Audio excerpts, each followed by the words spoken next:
YouTube Live. It looks like my cat might join us here in just a moment. So hello everyone. So I wanted to come on and talk to you really quick about something tonight. So recently I was on my phone clearing out a bunch of apps that I don't use anymore, and I came across Periscope, and I don't know if anybody ever used Periscope before, but I used to love that. It used to be tied into Twitter years ago, but it was a live stream platform, and I thought, oh, I'm going to research a little bit more on YouTube to be able to share the same type of live resources with you. So tonight I am going to share something with you. We are now in the third week of the new year of 2025, and I thought I would get on here live and share something that I hope could be helpful for someone if you find that maybe you're lacking motivation in some of the goals that you might have set for 2025 or some resolutions that you might have set for 2025. And I see my son has joined us. Thank you. He's making sure I'm not streaming to absolutely no one. You need a cheerleader in your life like I have my son. Thank you, Pavle.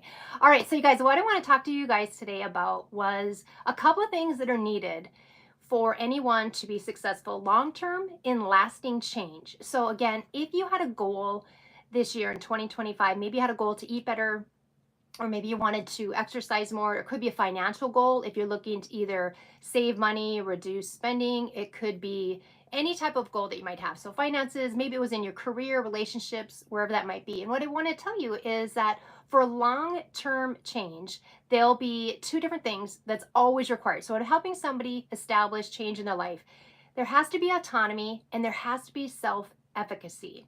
So the first one is autonomy, and that one is something I'm sure most of you can relate to. If you have somebody else that's wanting you to make change in your life, it's a lot harder to sustain that change. You might be able to do something more short term. That could be your boss wanting to do something different, and maybe even someone that you really love and care about is asking you to change, maybe eat a different way or quit smoking or something like that. And so in order for a long-term change to be successful, of course, it has to be driven and wanted by you, right? Autonomy. But the second thing I wanted to share with you tonight was about that self-efficacy piece. So in my field, or my son, by the way, is a mental health professional. So someone who also deals with behavior change, but in a very different capacity than I do. And with regards to self-efficacy, it's basically your belief in your ability to do something. So if you're someone who set goals this year and you were really looking to eat better or to save money or to advance your career, whatever it might be, this self-efficacy is, hello, Carter, it's basically your belief in your ability to do something. So I wanted to talk to you tonight that if you set goals and resolutions and now you find in the third week of the year, your motivation has dropped. Marco, hello. If your motivation has kind of dropped, I want to give you a tool that's super simple to use. In fact, so simple that I feel a lot of people just completely dismiss it. But I wanted to hop on here tonight, again, my very first YouTube Live, and to share this with anyone who may have some goals they're trying to achieve in 2025. So here's what it is. So guys, if you are familiar with my channel, I am a board certified, I am a Mayo Clinic certified, but also a board certified health coach. Can I do a backflip? No, I cannot. Anyway, so I am a board certified health coach, and this is what I do for a living. And helping people long-term change that self-efficacy mode. If someone doesn't have a belief in their ability to make these changes long-term, most likely they're not going to really take much action towards that goal. If they do, it might be a half-hearted attempt, and so those are the type of results that you might get. I cannot help out with the trout. So anyway, I might kind of go back to the comments in a moment so I don't get too far off track. But thank you for the engagement, you guys. Like I said, this is my first YouTube Live. I really don't know what I'm doing, but I come on here to try to help. So with regards to two things you're going to need anytime you're trying to make long-term lasting change in your life, you're trying to make improvements in 2025. So autonomy, there's something that has to come from you. And then the self-efficacy. So here's what I want to share with you. If you have been on my channel and videos or followed me for years, you know that BJ Fogg is one of my favorite researchers from Stanford. And he has a whole program. In fact, you probably read somebody else's book based on his research, and it's on tiny habits. But what we know is that for anyone to take any action of any sort, there's three things that have to be there. So in order for you to take action on anything, whether that's trying to be the best trout fisher that you can, trying to be the best father that you can, healthy eater, or whatever it might be, you have to have the opportunity, number one, to do that. You have to have the opportunity to be able to do something, right? That makes sense. You also have to have the ability to do it. So that's where this self-efficacy comes in. But you also, you guys, the third thing that you need is you need the motivation. You need the motivation to be able to do that, something compelling enough to get you to be able to take that action. And Marco, who it is was BJ Fogg. Fogg is the researcher from Stanford that I was talking about.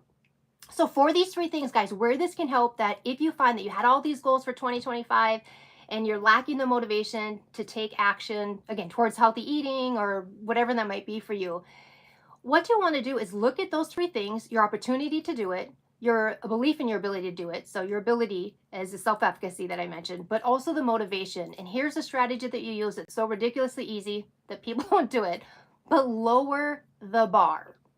Lower the bar. So let me give you an example. I'm sure all of us can relate to being really hungry, but we haven't had anything readily available to eat.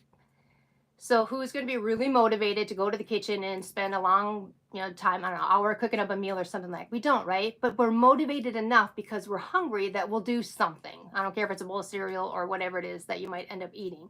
That's the idea here, that if you can lower the bar, if you have something that's super easy to do, then the motivation increases. So if you have someone that has a goal to eat better or to stop spending or to save more or whatever it is, and you're lacking the motivation to do that, what's a way that you can lower that bar to increase your motivation?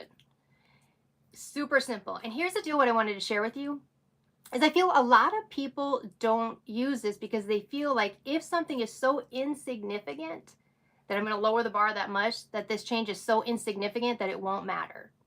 If you reduce your goal to eat healthy to only healthy breakfast all week instead of every single meal, every single day, and every single snack, you may think it won't matter, but it will. So probably some patients struggle with goals. Yeah, definitely. So BJ Fogg and his research is oh gosh, I don't know, decades long. And he has a book. What I really like about his versus someone else's book who really kind of copied his model and really kind of just semantics with that is he gives a whole process for people trying to create the lasting change in their life. So it is something that can be really helpful.